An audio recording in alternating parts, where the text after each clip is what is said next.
갈라디아서 1장 13절부터 24절까지 말씀인데요. 저와 여러분이 자막을 보시면서 함께 봉독하겠습니다. 제가 먼저 읽을게요. 여러분들도 봉독하실 때요, 한번 큰 목소리로 같이 읽어주셨으면 좋겠습니다. 제가 먼저 읽겠습니다. 내가 전에 유대교에 있을 때 한 행위에 관해 여러분이 이미 들었을 것입니다. 나는 하나님의 교회를 몹시 핍박했고 파괴하려고 했습니다. 나는 내 동족 가운데 나와 나이가 같은 또래의 많은 사람들보다 유대교를 믿는 데 앞장섰으며 내 조상들의 전통에 대해서도 매우 열성적이었습니다. 그러나 어머니의 태에서부터 나를 따로 세우시고 은혜로 나를 부르신 하나님께서 하나님의 아들을 이방 사람들에게 전하게 하시려고 하나님의 아들을 내 안에 나타내 보이셨습니다. 그때 나는 사람들과 의논하지도 않았고 나보다 먼저 사도가 된 사람들을 만나려고 예루살렘으로 올라가지도 않았습니다. 나는 곧장 아라비아로 갔다가 다시 다메섹으로 되돌아갔습니다. 3년 뒤 나는 게바를 만나려고 예루살렘으로 올라가서 그와 함께 15일을 지냈습니다. 그리고 사도들 가운데 주의 형제 야고보 외에는 어느 누구도 만나지 않았습니다. 내가 하나님 앞에서 장담하건대 내가 여러분에게 쓰는 이것은 결코 거짓말이 아닙니다. 그 나는 시리아와 길리기아 지방으로 갔습니다. 그래서 내 얼굴이 그리스도 안에 있는 유대의 교회들에게는 알려지지 않았습니다. 다만 그들은 전에 우리를 핍박하던 사람이 지금은 전에 그가 파괴하려고 하던 그 믿음을 전하고 있다 하는 소문을 듣고 함께 읽겠습니다. 나로 인해 하나님께 영광을 돌렸습니다. 아멘. 우리 잠시 눈을 감고 오늘 말씀 위해서 기도할까요? 네, 잠시 제가 기도하겠습니다. 아버지 하나님, 갈라디아서를 보고 있습니다. 주님께서 갈라디아서를 통해서 우리들에게 다시 한번 복음의 소중함을 알려주시고 그리고 복음의 소중함 때문에 세상에 나아가도 당당할 수 있는 우리 모든 성도들이 될 수 있도록 주님 도와주시옵소서. 하나님, 지금 말씀을 전하는 저와 말씀을 듣는 자들을 보살펴 주시고 이끌어 주시길 원합니다. 말씀을 듣는 것을 방해하는 모든 요소들이 끊어지길 원하고 우리의 마음이 복음에 활짝 문이 열릴 수 있도록 도와주시옵소서. 사람이 선포하는 것이 아니라 이 강단 위에 서 계신 정말 보이지 않으시는 그 예수님께서 아버지 우리들에게 말씀을 전하여 주옵소서. 주님께서 도우시길 원합니다. 예수님의 이름으로 기도드립니다. 아멘. 1999년도에 흥행했던 영화가 하나 있습니다. 아마 여기 계신 그래도 한 절반 이상은 이미 영화를 보셨을 것 같은데요. 영화 쉬리입니다. 여러분들 기억하시나요? 포스터 한번 보여주시겠어요? 네, 포스터 한번 찾아봤습니다. 정말 올드한 영화였는데, 네, 그때 최민식 씨 또 한석규 씨 이렇게 송강호 씨 이렇게 나오셔서 많이 열연했습니다. 네, 포스터 꺼주시기 바랍니다. 쉬리는요, 내용이 남한과 북한의 그 첩보 기관들이 아주 치열하게 이렇게 싸우는 장면들을 잘 그려낸 영화입니다. 저도 굉장히 재밌게 봤습니다. 좀 영화가 오래되긴 했지만 영화를 보지 못하신 분들이 있다라면 한번 이 영화 찾아보셔도 좋을 것 같아요. 근데 제가 이 영화를 보면서 한 가지 잊혀지지 않는 장면이 있습니다. 한석규 씨와 한석규 애인과의 어떤 그런 스토리가 기억나는 게 아니라 이제 남한의 그 특수부대원들이 이제 북한의 한 여자 첩보원을 막 쫓는 그 장면입니다. 도심에서 막 그 북한 여자 첩보원이 막 총도 되게 잘 쏴요. 막 빵빵빵 쏘면 사람들 막 죽고 근데 그렇게 이제 끝까지 막 추격을 해가는데 이제 끝내 이제 생포될 위기에 놓여졌습니다. 근데 그 여자 대원이요, 굉장히 비장한 얼굴로 이제 작폭을 결심해요. 그래서 영화상에서 이렇게 클로즈업이 좀 된 것 같아요. 지금도 제가 기억하는 거 보면 입 안에서 뭔가를 깨물었어요. 이렇게 뭔가 입을 딱 깨물었더니 이제 거기 그 안에 기폭 장치가 있었던 것 같아요. 그래서 그게 폭발하면서 이제 폭사하는 장면으로 이제 그 최후를 맞이하게 됩니다. 저는 영화를 보면서 이렇게 그 폭탄이 어디에 위치해 있는지는 잘 모르겠지만 어쨌든 입 안이든 몸 속에서 그 폭탄이 있었던 것 같았어요. 제가 이제 좀 이 이야기를 좀 꺼내는 이유가 있습니다. 뭐냐면요, 복음의 폭탄. 우리 내부 안에서, 우리 영혼 안에서 터지는 그 복음의 폭탄의 위력을 좀 말씀드리고 싶어서 오늘 쉬리란 영화로 설교를 좀 시작해 봤습니다. 여러분, 폭발물 한번 다뤄보신 적 있으세요? 없으시죠? 저는 있습니다. 저는 군대에서 병기계였습니다. 탄약과 폭탄을 다루는 일인데 무슨 해체 작업을 한 건 아니고요. 그냥 폭탄 훈련 나갈 때 잘 나르고 이렇게 잘 회수됐는지 좀 그거 이제 역할을 제가 감당했는데요. 근데 여러분 군대에서요 어쨌든 폭발물 사고가 나면 이거는 아주 대형 사고입니다.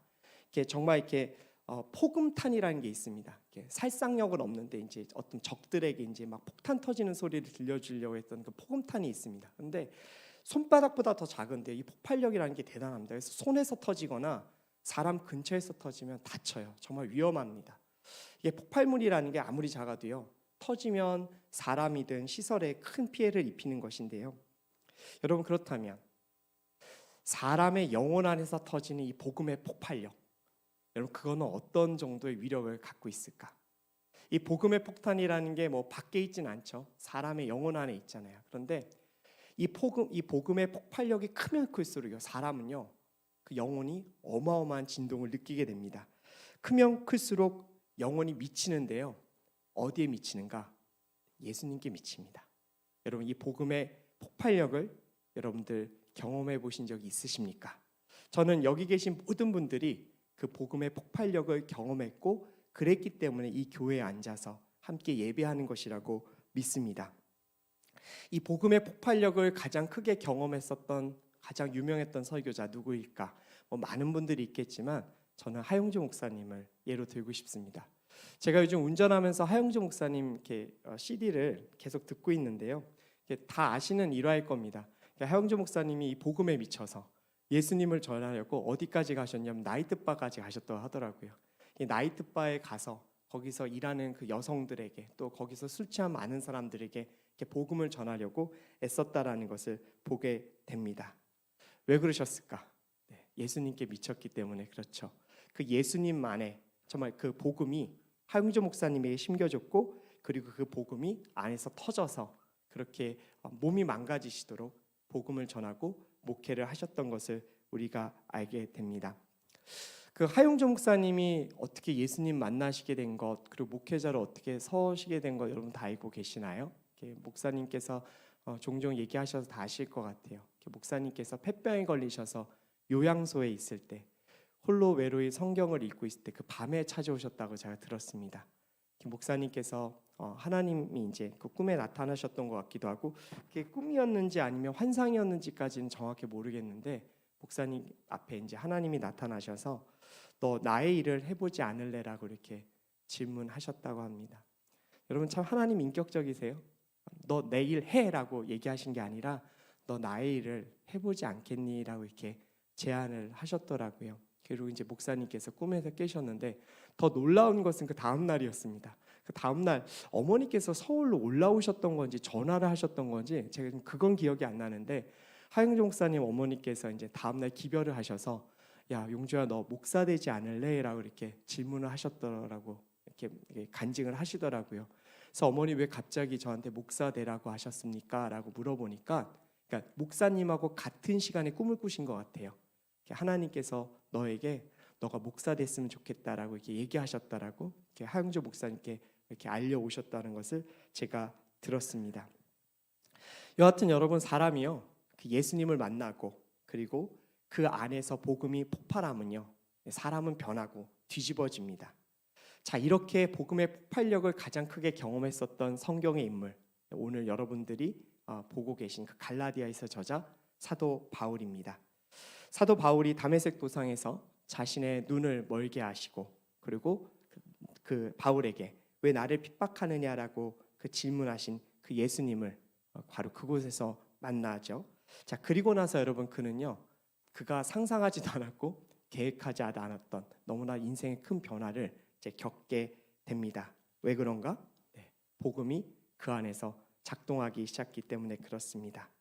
제가 여러분 오늘 이것을 말씀드린 이유가 있어요. 뭐냐면요. 오늘 갈라디아에서의 말씀을 보면요. 사도 바울 안에 있었던 그 복음의 폭탄이 터지면서 그가 어떤 경험과 변화를 겪었는지가 좀 자세하게 나와요. 저는 여러분 그 사도 바울 선생이 경험했던 것이 그분만이 경험한 일이 아니라고 믿어요. 여기 계신 모든 분들은 그 변화를 겪었고 그래서 이 자리에 앉아 있어요.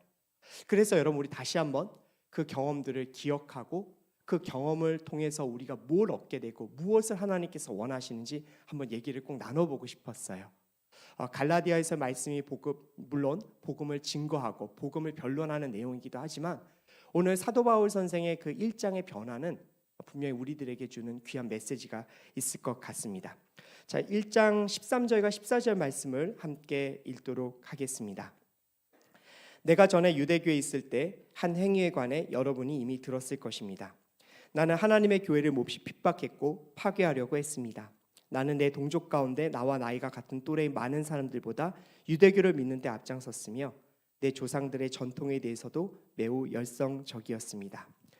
사도 바울 선생이 고린도 지역에 있는 교회들을 개척하고 이제 없는 틈을 타서 이제 갈라디아 지역 안에 이 거짓 선생들이 이제 침투를 합니다. 자, 그래서요.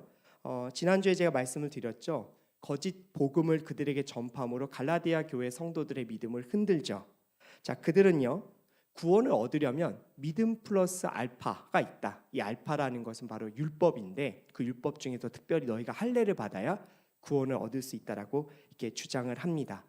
그리고 나서 이 거짓 선생들이 이들의 복음, 그들의 믿음을 흔들기 위해서 했던 것은 무엇인가? 사도 바울의 이제 사도권을 이제 쥐어 흔들기 시작하는데 아마 이 복음의 내용들, 이 말씀을 쭉 읽어보면요, 그들이 무슨 거짓말을 했을까 좀 추측을 해볼 수 있는데요. 아마도 이렇게 얘기했던 것 같아요. 우리 갈라디아 성도 여러분, 사도 바울 선생은요, 복음을 예수님께로부터 직접 듣지 않았습습니다.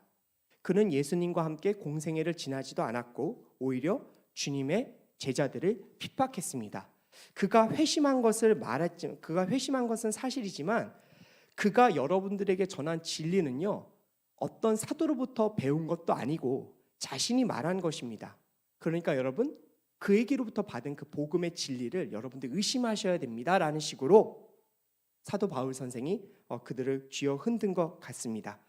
자, 이런 이제 거짓말 때문에 믿음이 흔들리는 이제 갈라디아 성도들을 바로잡아 주기 위해서 바울은요, 이제 자신의 아픈 과거를 드러내기 시작합니다.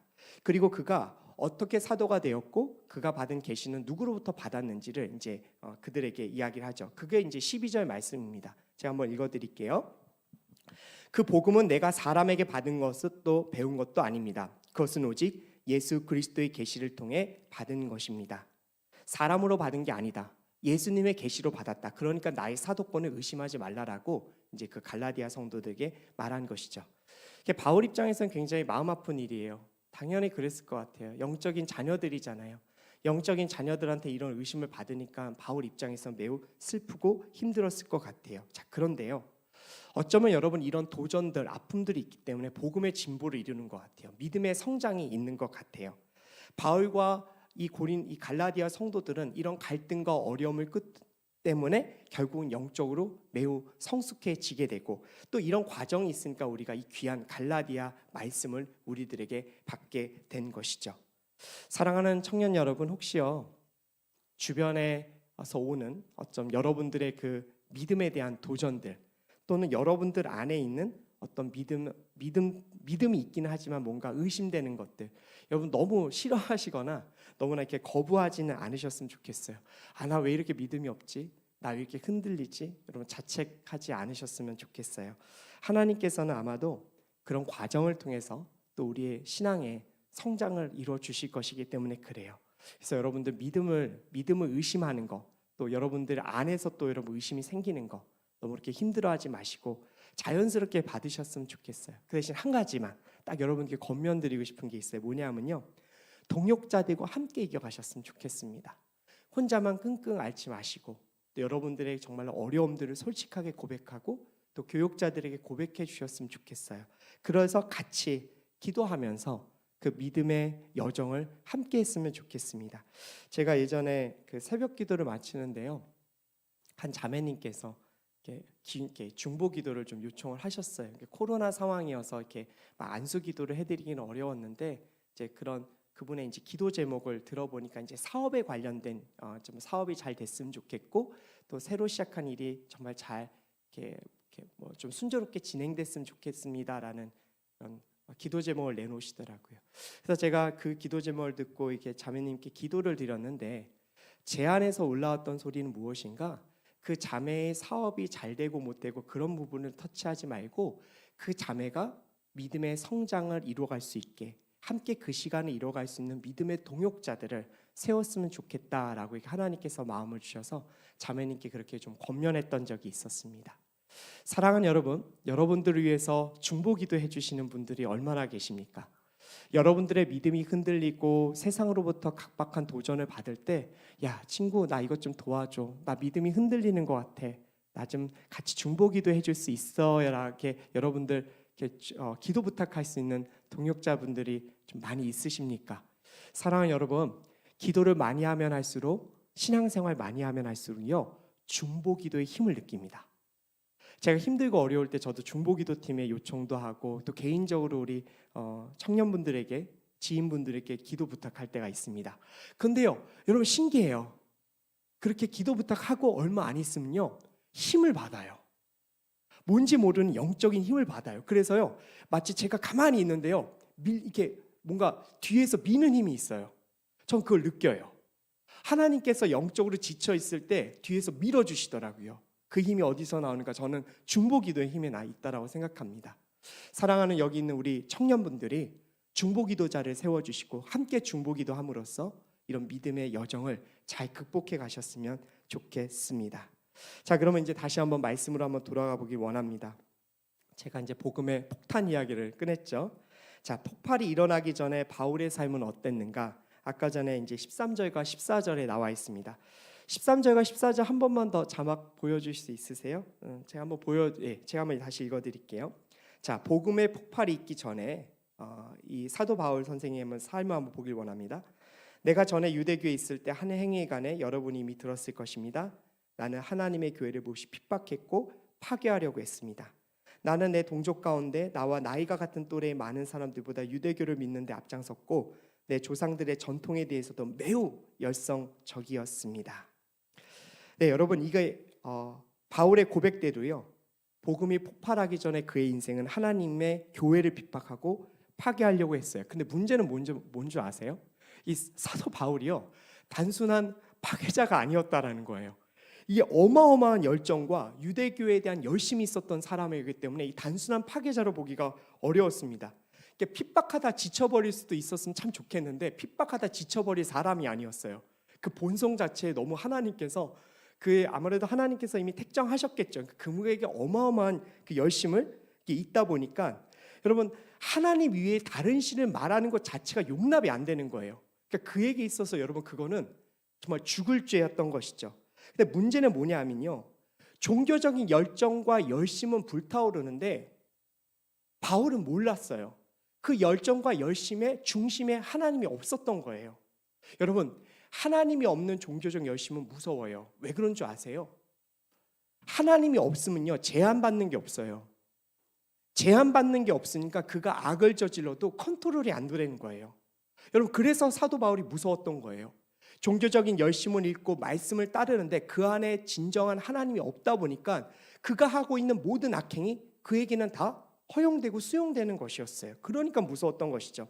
한마디로 악의 화신이 되어버리는 거예요. 그러니까 무자비하게 탄압하고 그냥 스데반 죽는 거 아무렇지도 않게 그냥 지켜보고 있었던 것이죠. 하지만 이런 과거를 갖고 있었던 바울에게 예수님이 찾아가십니다.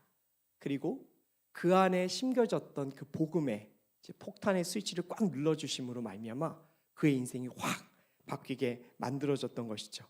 여러분 누가 바울에게 복음을 전할 수 있었겠어요? 이건 예수님만이 하실 수 있었던 일이라 좀 믿습니다. 그래서 예수님을 찾아가셨죠. 성경에는요 이렇게 심겨진 복음의 말씀이 터져서 확 바뀐 인생들이 몇 나타나는데요. 물론 예수님의 제자들이 다 그랬고요. 그리고 또 한 번 말씀을 드릴 수 있는 인물은 바로 사마리아 지역 그 수가성 여인이라고 저는 말씀드리고 싶어요. 과거에 남편 5이나 있었고 지금도 남편이 있었던 아픈 기구한 인생을 살았던 그 여인. 근데 그 여인에게 예수님께서 찾아가 주시고 그리고 진정한 생명이라는 것이 무엇인지, 복음이라는 건 무엇인지 알려주시죠. 그랬더니 여러분 그녀가 변화돼서 그 마을에 있는 사람들에게 예수님을 전하기 시작합니다.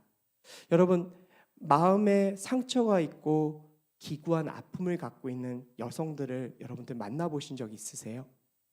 저는 있어요. 이렇게 어쩔 수 없는 여러 환경 가운데서 이렇게 몸을 팔고 성을 팔아야 되는 그 여성들을 저는 아주 짧은 시간이지만 만난 적이 있습니다. 여러분, 그분들의 눈빛을 제가 가만히 보니까요, 슬픔과 차가움이 가득 찬 여인들을 많이 만나봤습니다. 그래서 그때 당시에 저를 인도해 주셨던 전도사님께서 하셨던 말씀은 그들에게 함부로 복음을 전하지 않았으면 좋겠다. 조심하고 예의 있게 차분하게 행동하라고 이렇게 일러주셨습니다. 아마 복음은 당연히 이제 교육자님이, 당시 교육자님들이 전하셨을 것 같은데, 여러분 그래요. 여러분, 그래서 어찌 보면 그런 차가운 마음을 갖고 상처를 갖고 있는 사람들에게 복음을 전하면 잘 들어갈 수 있을까? 여러분, 우리가 그런 생각을 할 때가 있잖아요. 근데 여러분, 복음을 전할 때 여러분 제한 두지 않으셨으면 좋겠어요. 복음을 전할 때는 그가 누구든 그 복음을 들을 수 있다라는 믿음을 갖고 말씀을 전하셨으면 좋겠어요. 물론 환경에 따라서 조심스러워하고 또 예의를 갖출 때가 있지만, 이런 바울 같은 사람들도, 수가성에 있던 여인들도 다 복음을 얘기했을 때는 들었습니다. 그래서 전 여러분들이 혹시 내 친구들 중에 성격이 이런 친구가 있는데 복음을 전하면 들을까? 여러분 걱정하지 않으셨으면 좋겠어요. 우리 아버지 성격은 너무 이상하고 힘들어서 복음 전하면 욕밖에 얻어먹을 게 없을 것 같아 라고도 여러분들 생각하지 마시고, 여러분들 한번 복음을 용기 있게 전해 보셨으면 좋겠습니다. 자, 15절부터 19절 말씀 한번 제가 보도록 하겠습니다. 제가 읽겠습니다. 그러나 어머니의 태에서부터 나를 따로 세우시고 은혜로 나를 부르신 하나님께 하나님의 아들을 이방 사람들에게 전하게 하시려고 하나님의 아들을 내 안에 나타내 보이셨습니다. 그때 나는 사람들과 의논하지 않았고 나보다 먼저 사도가 된 사람들을 만나려고 예루살렘으로 올라가지도 않았습니다. 나는 곧장 아라비아로 갔다가 다시 다메섹으로 되돌아갔습니다. 3년 뒤 나는 게바를 만나려고 예루살렘으로 올라가서 그와 함께 15일을 지냈습니다. 그리고 사도들 가운데 주의 형제 야고보 외에는 어느 누구도 만나지 않았습니다. 자, 제가 오늘 설교를 좀 준비하면서 이런 거를 좀 이렇게 느끼게 됐습니다. 뭐냐면요, 복음이 사람에게 심겨지는 거하고요, 복음이 심겨져서 그 심겨졌던 복음이 폭발함으로 말미암아 그의 인생이 변화되는 것은 약간 시차가 있는 것 같아요. 이게 복음을 들었다고 해서 여러분 사람들이 순간 다 복음대로 사는 것은 아니잖아요. 예수님을 믿는 것은 아니니까요. 이제 바울의 경우를 한번 살펴볼게요. 사랑하는 여러분, 질문 드려보고 싶어요. 자, 사도 바울은요, 복음을 들을 기회가 있었나요, 없었나요? 저 눈 한번 봐주세요. 저 눈 마주치면 질문하려고. 여러분, 사도 바울 선생은 복음을 들을 기회가 있었어요, 없었어요? 자, 있었나요, 없었나요? 그냥 목소리로 한번 얘기해 주세요. 있었나요? 네? 잘 안 들려요. 있었나요? 있었나요? 네. 자, 있었다고 말씀을 하셨어요. 자, 누구로부터 들을 수 있었을까요? 누구였죠? 사도 바울이 다메섹에서 예수님 만나기 전에 누구로부터 복음을 들었죠? 맞아요. 스데반입니다.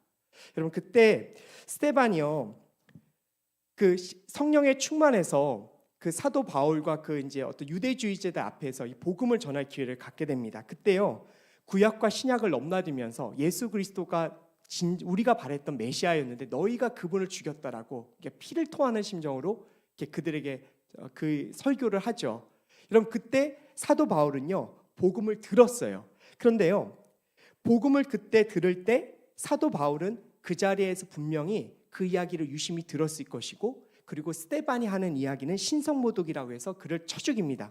제가 어떻게 보면 이런 걸 보면요, 복음이 영혼에 심겨지는 거는요, 정말 그 사람이 그 복음을 듣는 사람이 나이스하고 막 분위기가 좋고 뭔가 친절할 때 복음이 잘 들어가는 것 같기도 하지만, 오히려 여러분, 사도 바울은요, 정말 그에 대한 분노와 정말 저런 정말 쓰레기 같은 이야기를 왜 하지? 저건 신성 모독이야라고 생각했던 그 상황에서도 사도 바울 안에는 예수 그리스도가 메시아라는 그 복음이 그때 심겨지기 시작합니다. 그리고 여러분, 그 심겨진 복음은 언제 폭발력을 갖게 되는 거죠? 예수님이 찾아와 주셔서 다메섹에서 그를 만나 주셨을 때 그 복음이 역사하고 움직여지기 시작한 것이죠. 자, 그러면 사도 바울 안에 있는 복음이 폭발했을 때 도대체 그 영향은 무엇이었을까? 제가 4가지를 여러분들께 말씀드리고자 합니다. 자, 제가 이 4가지를 말씀드릴 때 여러분들이 나는 그 복음의 폭발력을 경험했는가? 경험했는데 혹시 지금 그것을 잊고 살진 않는가 한번 점검해 보심으로써 여러분들의 한번 여러분들의 그 믿음의 뜨거움을 한번 오늘 확인해 봤으면 좋겠습니다. 자, 첫 번째요.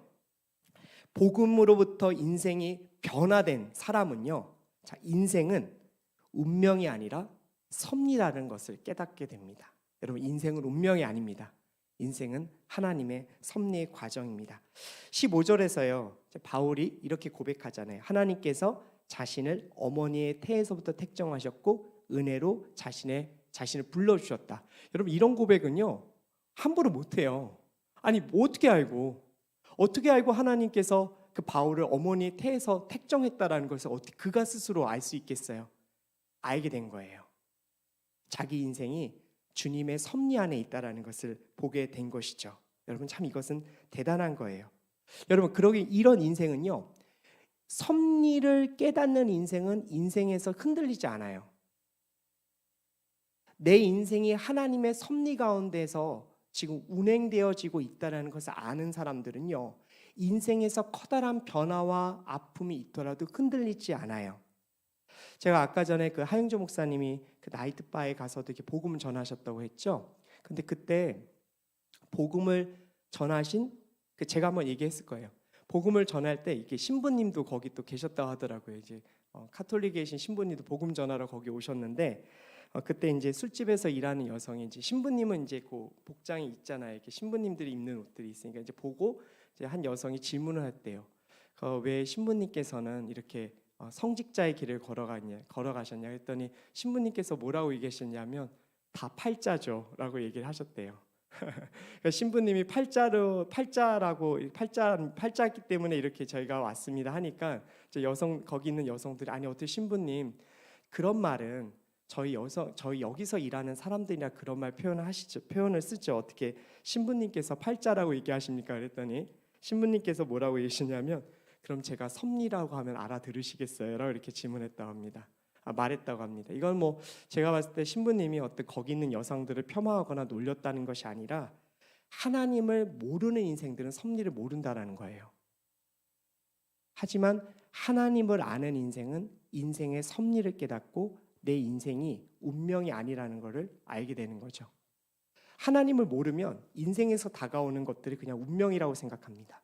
그리고 나는 그렇게밖에 살 수 없어라고 제한하게 되고 좌절할 수밖에 없습니다. 하지만 복음이 그 안에서 폭발한 자는 섭리를 깨닫게 됩니다.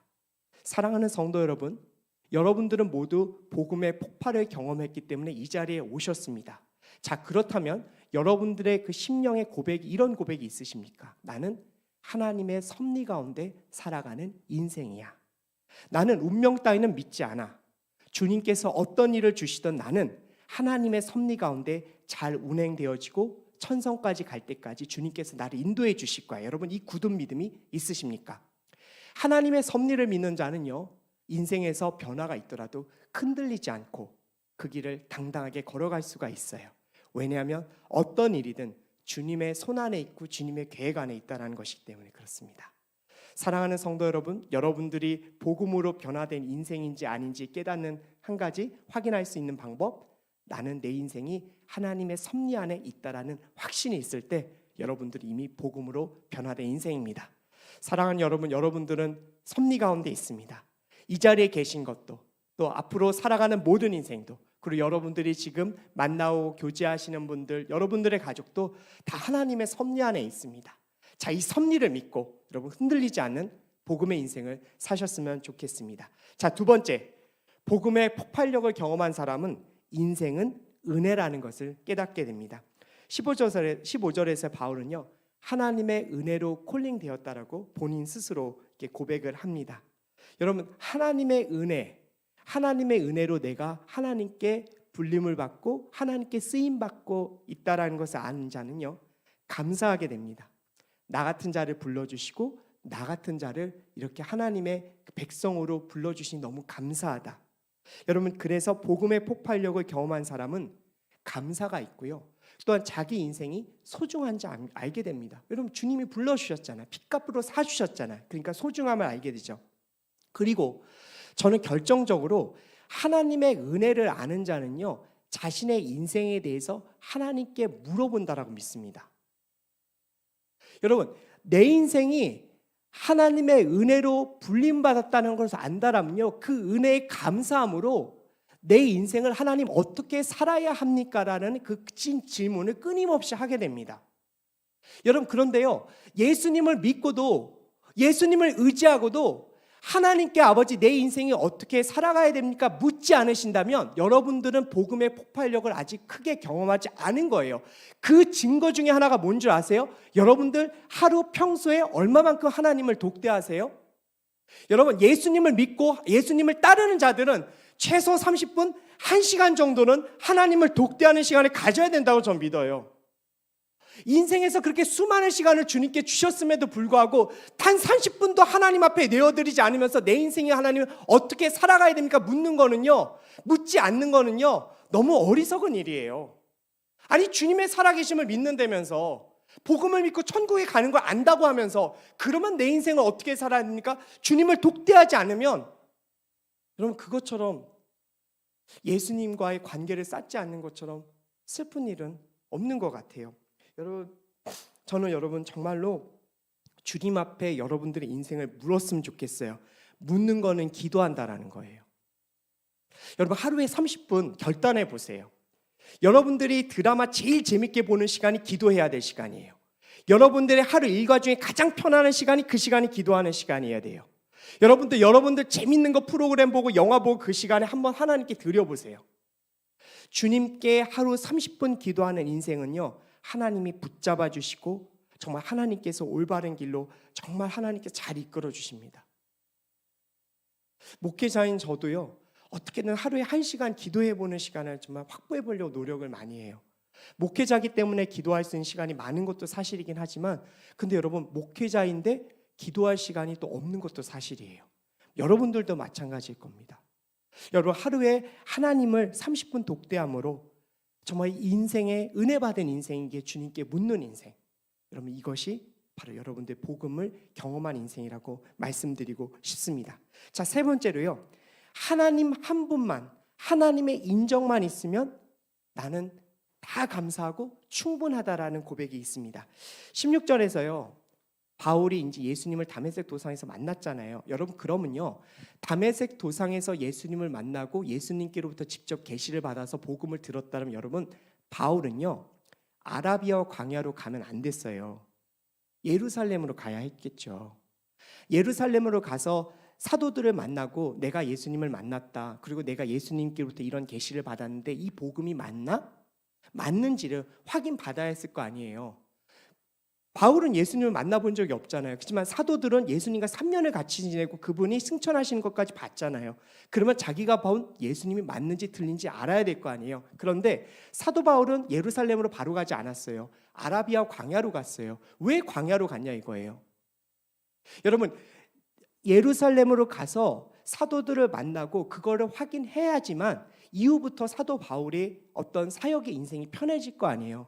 의심받고 의심의 눈초리를 받고 있는 상황 가운데 정말 제자 그 유력자들을 만났어야 되는데 바울은 그렇게 하지 않고 아무도 없는, 정말로 주님밖에 없는 그 광야로 가게 됩니다. 여러분, 이것은 무엇을 뜻하는가? 조정민 목사님이 이 말씀을 갖고 이렇게 얘기하시더라고요. 사도 바울이 들은 복음에 대해서 바울은요, 그가 받은 복음을 확인할 필요가 없었다라는 거예요. 성경의 복음은 최고의 권위를 갖고 있기 때문에 다른 사람으로부터 그 복음을 확인받는 것이 아니라 말씀을 통해서 확인만 하면 되는 일이었죠. 그러니까 바울 입장에서는요, 그 복음을 주로 굳이 확인할 필요가 없었어요. 왜냐하면 말씀을 알고 있었기 때문에.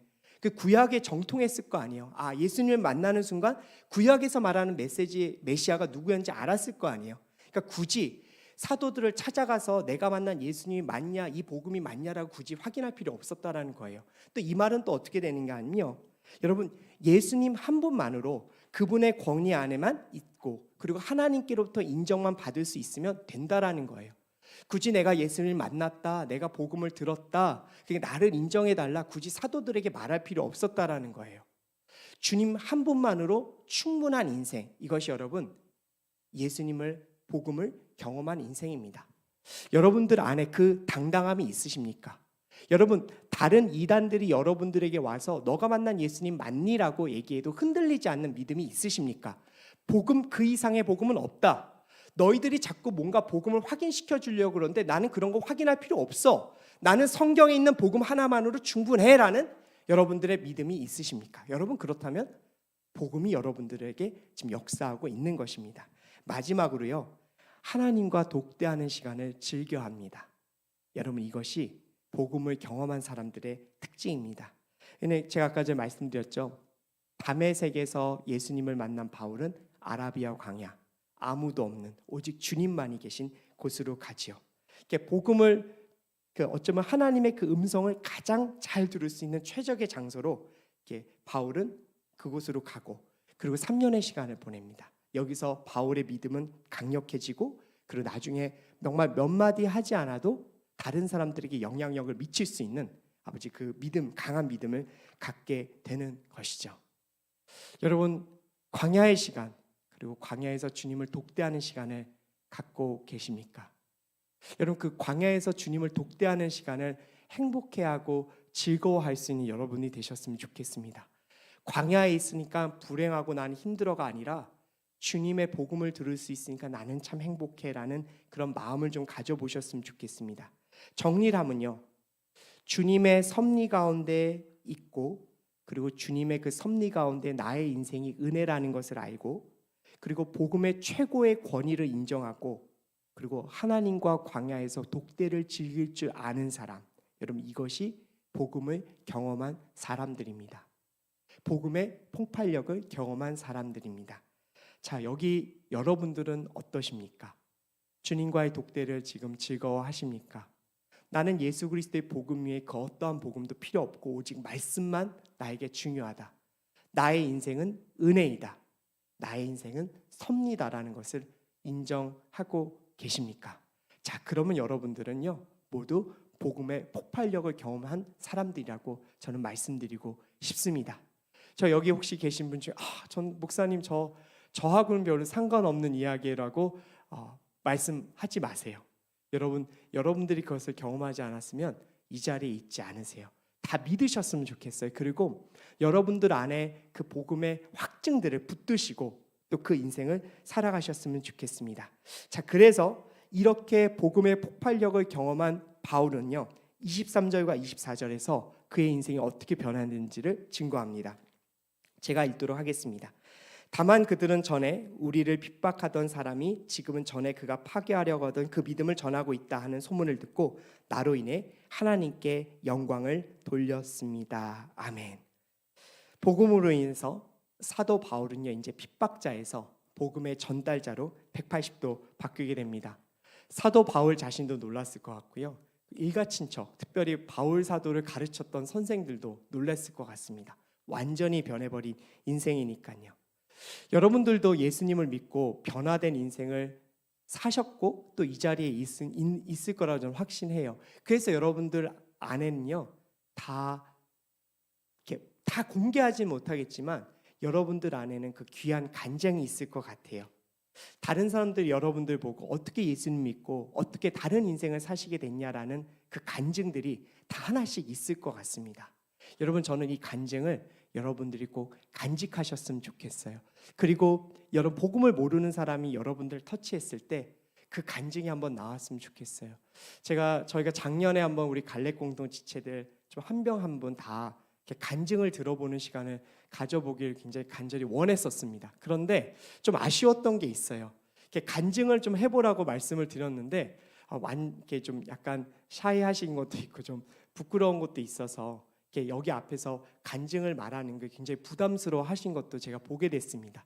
근데 여러분, 간증을 한다라는 것은요, 사람들에게 이야기하는 것이기도 하지만 동시에 하나님 앞에 고백하는 것이거든요. 여러분들의 그 복음의 폭발력을 전달할 수 있는 가장 좋은 방법 중에 하나가 바로 간증입니다. 예수 그리스도를 향한 여러분들의 간증을 다른 사람 앞에 당당하지 하지 못한다면 여러분, 저는 그것은 그렇게 주님께서 기뻐하시는 모습은 아닐 것 같아요. 물론 부끄러울 수도 있고 창피할 수도 있다라는 생각이 있지만 여러분 복음의 간증을 여러분 찔렀을 때 바로 나았으면 좋겠어요. 저는 그 복음의 간증을 통해 또 다른 사람이 변화될 줄 확신합니다. 여러분 그리고 바울은요 이후에 생명을 전하는 복음을 전하는 일에 최선의 헌신을 다하죠. 그리고 믿음의 길을 걸어가기 시작합니다. 여러분 이것이 복음에 사로잡힌 사람들의 모습입니다. 주님 만난다고 다 히어로 되는 건 아닙니다. 제가 말씀을 좀 준비하면서 이게 이제 사도 바울의 인생이었으니까 이런 거잖아요. 그럼 과연 우리들은 어땠을까?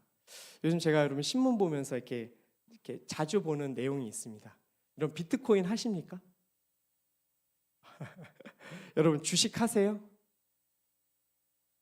여러분 혹시 갭 투자 같은 거 하세요? 여러분들이 뭐 청년의 세대에 여러분 투자하시는 것을 저는 이렇게 반대하거나 그러지는 않습니다. 그런데요, 요즘 들어서 세상이요 이 부에 굉장히 집중하고 관심을 갖게 되었어요.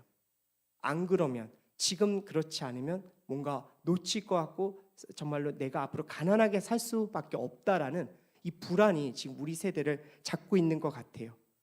예수님을 요즘 믿으라고 합니다. 복음을 믿으라고 합니다. 그런데 어느 순간 이런 마음도 좀 들어요.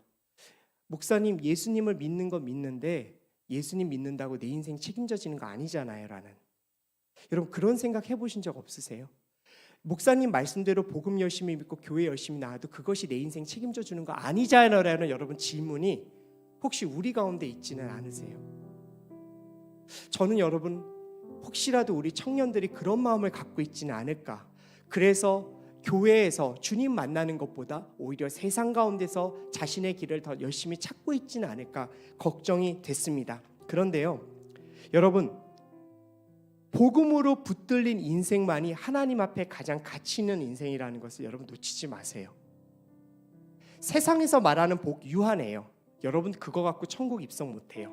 살아가는 인생 여러분 그 시간 동안에 여러분들을 책임져 주시는 것은 저는 복음이라고 믿어요. 그 복음을 놓치지 않으셨으면 좋겠어요. 하나 예를 한번 들어볼게요. 여러분 부자이고 세상에서 권력 갖고 흥청망청 사는 인생 예수님은 되게 슬프게 바라보실 것 같아요. 여러분 마귀는 어떨까요? 마귀는 여러분 거들떠 보지도 않아요. 그 인생 그냥 놔두면 어떻게 멸망할지 아니까요. 그럼 여러분 복음을 붙들고 평범해 보이지만 하루하루 인생을 열심히 살아가는 인생, 복음을 붙들고 어떻게든 그렇게 살아보려고 전도하고 생명을 전하는 일에 헌신하는 그 인생, 하나님은 어떻게 쳐다보실까요? 완전 하트를 갖고 쳐다보시겠죠. 마귀는 어떨까요? 쌍심 지키고 지켜보겠죠.